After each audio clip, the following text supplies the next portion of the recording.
Picnic at Hanging Rock, Chapter 2. Man-made improvements on nature at the picnic grounds consisted of several circles of flat stones to serve as fireplaces, and a wooden privy in the shape of a Japanese pagoda. The creek at the close of summer ran sluggishly through long dry grass, now and then almost disappearing, to reappear as a shallow pool. Lunch had been set out on large white tablecloths close by, shaded from the heat of the sun by 2 or 3 spreading gums. In addition to the chicken pie, angel cake, jellies, and the tepid bananas inseparable from an Australian picnic, cook had provided a handsome iced cake in the shape of a heart, for which Tom had obligingly cut a mold from a piece of tin. Mr. Hussey had boiled up 2 immense billy cans of tea on a fire of bargain leaves, and was now enjoying a pipe in the shadow of the drag where he could keep a watchful eye on his horses tethered in the shade. The only other occupants of the picnic grounds were a party of 3 or 4 people, encamped some distance away under some blackwoods on the opposite side of the creek, where a large bay horse and a white Arab pony were lunching from 2 chaff bags beside an open wagonette. "How dreadfully quiet it is out here," observed Edith, helping herself lavishly to cream. "How anyone can prefer to live in the country I can't imagine, unless of course they are dreadfully poor." "If everyone else in Australia felt like that, you wouldn't be making yourself fat on rich cream," Marion pointed out. "Except for those people over there with the wagonette, we might be the only living creatures in the whole world," said Edith, airily dismissing the entire animal kingdom at one stroke. The sunny slopes and shadowed forest, to Edith so still and silent, were actually teeming with unheard rustlings and twitterings, scufflings, scratchings, the light brush of unseen wings. Leaves, flowers, and grasses glowed and trembled under the canopy of light. Cloud shadows gave way to golden motes dancing above the pool where water beetles skimmed and darted.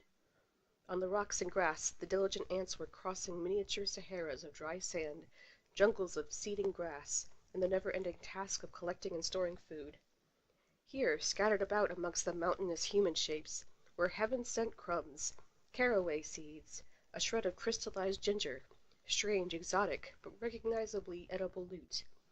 A battalion of sugar ants, almost bent in half with the effort, were laboriously dragging a piece of icing off the cake towards some subterranean larder dangerously situated within inches of Blanche's yellow head, pillowed on a rock. Lizards basked on the hottest stones, a lumbering armor-plated beetle rolling over in the dry leaves, and lay hopelessly kicking on its back. Fat white grubs and flat gray woodlice preferred the dank security of layers of rotting bark.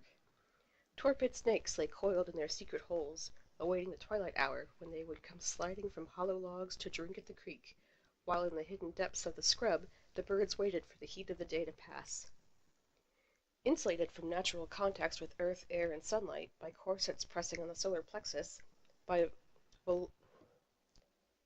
voluminous petticoats, cotton stockings, and kid boots, the drowsy, well-fed girls lounging in the shade were no more a part of their environment than figures in a photograph album, arbitrarily posed against a backcloth of cork rocks and cardboard trees. Hunger satisfied, and the unwanted delicacies enjoyed to the last morsel, the cups and plates rinsed at the pool, they settled down to amuse themselves for the remainder of the afternoon. Some wandered off in 2s and 3s, under strict injunctions not to stray out of the sight of the drag. Others, drugged with rich food and sunshine, dozed and dreamed. Rosamond produced some fancy work. Blanche was already asleep. 2 industrious sisters from New Zealand were making pencil sketches of Miss McCraw, who had at last removed the kid gloves in which she had absently begun to eat a banana with disastrous results. Sitting upright on a fallen log, with her knife of a nose in a book, and her steel-rimmed spectacles, she was almost too easy to caricature. Beside her, Mademoiselle, her blonde hair falling about her face, was relaxed at full length on the grass. Irma had borrowed her mother-of-pearl penknife, and was peeling a ripe apricot with a voluptuous delicacy worthy of Cleopatra's banquet. "Why is it, Miranda," she whispered, "that such a sweet, pretty creature is a school-teacher? Of all dreary things in the world. Oh, here comes Mr. Hussey. It seems a shame to wake her." "I am not asleep, ma petite, only daydreaming," said the governess, propping her head on an elbow with a faraway smile. "What is it, Mr. Hussey?" "I'm sorry to disturb you, miss, but I want to make sure we get away no later than 5. Sooner if my horses are ready." "Of course, whatever you say. I shall see that the ladies are ready whenever you are. What time is it now?" "I was just going to ask you, miss. My old ticker seems to have stopped dead at 12 o'clock. Today of all days in the whole bloomin' year." It happened that Mademoiselle's little French clock was in Bendigo, being repaired. "At Monsieur's Montpellier's, miss?" "I think that is the watchmaker's name." "In Golden Square? Then if I may say so, you've done real well for yourself." A faint, unmistakable blush belied the coolness of the French lady's "Indeed." However, Mr. Hussey had got his teeth into Monsieur Montpellier, and seemed unable to let him go, shaking him up and down like a dog with a bone. "Let me tell you, miss, Monsieur Montpellier and his father before him is one of the best men in his line in all Australia. And a fine gentleman, too. You couldn't have gone to a better man." "So I understand. Miranda, you have your pretty little diamond watch. Can you tell us the time?" "I'm sorry, mamselle, I don't wear it any more. I can't stand hearing it ticking all day long just above my heart." "If it were mine," said Irma, "I would never take it off, not even in the bath. Would you, Mr. Hussey?" Jerked into reluctant action, Miss McCraw closed her book, sent an exploratory pair of bony fingers into the folds of the flat puce bosom, and came out with an old-fashioned gold repeater on a chain. "Stopped at 12. Never stopped before. My papa's." Mr. Hussey was reduced to looking knowingly at the shadow of the hanging rock, which ever since luncheon had been creeping down towards the picnic grounds in the flat. "Shall I put the billy on again for a cup of tea before we go, say about an hour from now?" "An hour," said Marion Quaid, producing some squared paper and a ruler. "I should like to make a few measurements at the base of the rock if we have time." As both Miranda and Irma wanted a closer view of the rock, they asked permission to take a walk as far as the lower slope before tea. It was granted after a moment's hesitation by Mademoiselle, Miss McCraw having disappeared again behind her book. How far is it as the cock crows, Miranda?" "Only a few hundred yards," said Miranda Quaid. "We shall have to walk along by the creek, which will take a little longer." "May I come too?" asked Edith, rising to her feet with a prodigious show of yawning. "I ate so much pie at lunch I can hardly keep awake." The other two looked inquiringly at Miranda, and Edith was allowed to tag along behind. Don't worry about us, Mamselle dear," smiled Miranda. "We shall only be gone a very little while." The governess stood and watched the four girls walking off towards the creek. Miranda a little ahead, gliding through tall grasses that brushed her pale skirts. Marion and Irma following arm in arm, with Edith bumbling along in the rear. When they reached the clump of rushes where the stream changed its course, Miranda stopped, turning her shining head and gravely smiled at Mademoiselle, who smiled back and waved, and stood there smiling and waving until they were out of sight round the bend. "Mon Dieu!" she exclaimed at the empty blue. "Now I know." "What do you know?" asked Greta McCraw, suddenly peering up over the top of her book, alert and factual, as was her disconcerting way. The Frenchwoman, seldom at a loss for a word, even in English, found herself embarrassingly tongue-tied. It simply wasn't possible to explain to Miss McCraw, of all people, her exciting discovery that Miranda was a Botticelli angel from Uffizi. Impossible to explain or even think clearly on a summer afternoon of things that really mattered. Love, for instance, when only a few minutes ago the thought of Louis's hand expertly turning the key of the little Sèvres clock had made her feel almost ready to faint. She lay down again on the warm scented grass, watching the shadows of overhanging branches moving away from the hamper containing milk and lemonade. Soon it would be exposed to the full glare of the sun, and she must rouse herself and carry it into the shade. Already the four girls must have been away for 10 minutes, perhaps more. It was unnecessary to consult a watch. The exquisite languor of the afternoon told her that this was the hour when people weary of humdrum activities tend to doze and dream, as she was doing now. At Appleyard College, the pupils in the late afternoon classes had to be continually reminded to sit up straight and get on with their lessons. Opening one eye, she could see the two industrious sisters at the pool had put away their sketchbooks and fallen asleep. Rosamond nodded over her embroidery. By a sheer effort of will, Mademoiselle made herself count over the 19 girls under her care. All except Edith and the 3 seniors were visible, and within easy call. Closing her eyes, she permitted herself the luxury of continuing an interrupted dream. Meanwhile, the 4 girls were still following the winding course of the creek upstream. From its hidden source somewhere in the tangle of bracken and dogwood at the base of the rock, it approached the level plain of the picnic grounds at an almost invisible trickle, then suddenly for 100 yards or so became deeper and clearer, running quite swiftly over the smooth stones, and presently opening out into a little pool ringed by grass of a brilliant watery green,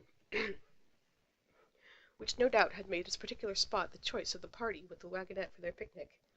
A stout, bewhiskered elderly man with a solar toupee tipped over a large scarlet face, was lying fast asleep on his back with his hands crossed over his stomach, swathed in a scarlet cummerbund. Nearby, a little woman in an elaborate silk dress sat with closed eyes, propped against a tree and a pile of cushions from the wagonette, fanning herself with a palm-leaf fan. A slender fair youth, or a very young man, in English riding breeches was absorbed in a magazine, while another of about the same age, or a little older, as tough and sunburned as the other was tender and pink of cheek, was engaged in rinsing his champagne glasses at the edge of the pool. His coachman's cap and dark blue jacket with silver buttons were thrown carelessly over a clump of reeds, exposing a mop of thick dark hair and a pair of strong copper-colored arms, heavily tattooed with mermaids. Although the 4 girls following the endless leaps and turns of the wayward creek were now almost abreast of the picnic party, the hanging rock remained tantalizingly hidden behind the screen of tall forest trees. "We really must find a suitable place to cross over," said Miranda, screwing up her eyes, "or we shall see nothing at all before we have to turn back." The creek was getting wider as it approached the pool. Marion Quaid produced her ruler. "At least 4 feet and no stepping stones." "I vote we take a flying leap and hope for the best," said Irma, gathering up her skirts. "Can you manage it, Edith?" Miranda asked. "I don't know. I don't want to wet my feet." "Why not?" asked Marion Quaid. "I might get pneumonia and die, and then you'd stop teasing me and be sorry." The bright, fast-flowing water was crossed without mishap, to the obvious approval of the young coachman who had greeted their approach with a low, penetrating whistle. As soon as the girls were out of earshot and walking away towards the southern slopes of the rock, the youth in riding breeches threw down the Illustrated London News and strolled down towards the pool. "Can I lend a hand with those glasses?" "No, you can't. I'm only giving 'em a bit of a lick-over so cook won't rouse on me when I get home." "Oh, I see. I'm afraid I don't know much about washing up. Look here, Albert, I hope you won't mind me saying so, but I wish you hadn't done that just now." "Done what, Mr. Michael?" "Whistled at those girls when they were going to jump over the creek." "It's a free country as far as I know. What's the harm in a whistle?" "Only that you're such a good chap," said the other, "and nice girls don't like being whistled at by fellows they don't know." Albert grinned. "Don't you believe it. The Sheilas is all alike when it comes to the fellers. Do you reckon they come from Appleyard College?" "Dash it all, Albert, I've only been in Australia a few weeks. How should I know who they are? As a matter of fact, I only saw them for a moment when I heard you whistle and looked up." "Well, you can take my word for it," Albert said, "and I've knocked about a fair bit. It's all the same if it's a bloody college they come from, or the Ballarat orphanage where me and my kid sister was dragged up." Michael said slowly, "I'm sorry, I didn't know you were an orphan." "As good as. After me mum cleared out for the bloke from Sydney, and me dad walked out on the 2 of us, that's when we was clapped into the bloody orphanage." "An orphanage?" repeated the other, who felt himself listening to the first-hand account of life on Devil's Island. "Tell me, if you don't mind talking about it, what's it like to be brought up in one of those places?" "Lousy." Albert had finished the glasses and was neatly putting away the Colonel's silver mugs in their leather case. "Lord, how revolting." "Oh, it was clean enough in its way. No lice or anything, except when some poor little bugger of a kid gets sent there with mitts in its head, and matron gets out a bloody great scissors and cuts off its hair." Michael appeared fascinated by the subject of the orphanage. "Go on, tell me some more about it. Did they let you see much of your sister?" "Well, you see, there was bars in all the windows in my day. Boys in one classroom, girls in another. Geez, I haven't thought about that bloody dump for donkey's years." "Don't talk so loud. If my aunt hears you swearing, she'll try and make Uncle give you the sack." "Not him," said the other, grinning. "The Colonel knows I look after his horses damn well and don't drink his whiskey. Well, hardly ever. Tell you the truth, I can't stand the stink of the stuff. This here French fizz of your uncle's will do me. Nice and light on the stomach." Albert's worldly wisdom was unending. Michael was filled with admiration. "I say, Albert, I wish you'd cut off that Mr. Michael stuff. It doesn't sound like Australia, and anyway, my name's Mike to you, unless my aunt's listening." "Have it your own way, Mike. Is that short for the Honorable Michael Fitzhubert? What's on your letters? Geez, what a mouthful. I wouldn't recognize mine if I was to see it written down in print." To the English youth, whose own ancient name was a valued personal possession that travelled everywhere with him, like his pigskin valise and well-fitted note-case, this somewhat startling observation needed several minutes of silence to digest, while the coachman surprisingly went on. "My dad used to change his name now and then when he got in a tight corner. I forgot what they signed us up at the orphanage. Not that I bloody well care. As far as I'm concerned, one bloody name's the same as another. I like talking to you, Albert. Somehow you always get me thinking." "Thinking's all right if you have the time for it," replied the other, reaching for his jacket. I'd better be harnessing up Old Glory or your Auntie's fur will be flying. She wants to get off early. Righto, I'll just stretch my legs a bit before we go, Albert said. He stood looking after the slim boyish figure gracefully clearing the creek and striding off towards the rock. Stretch his legs, is it? I don't mind betting he wants another look at them Sheilas. That little beaut with the black curls. He went back to his horses and began stacking the cups and plates into the Indian straw basket. The four girls were already out of sight when Mike came out of the first belt of trees. He looked up at the vertical face of the rock and wondered how far they would go before turning back. The hanging rock, according to Albert, was a tough proposition even for experienced climbers. If Albert was right, and they were only schoolgirls about the same age as his sisters in England, how was it they were allowed to set out alone at the end of a summer afternoon? He reminded himself that he was in Australia now. Australia, where anything might happen. In England, everything had been done before, quite often by one's own ancestors, over and over again. He sat down on a fallen log, heard Albert calling him through the trees, and knew that this was the country where he, Michael Fitzhubert, was going to live. What was her name, the tall, pale girl with straight yellow hair, who had gone skimming over the water like one of the white swans on his uncle's lake?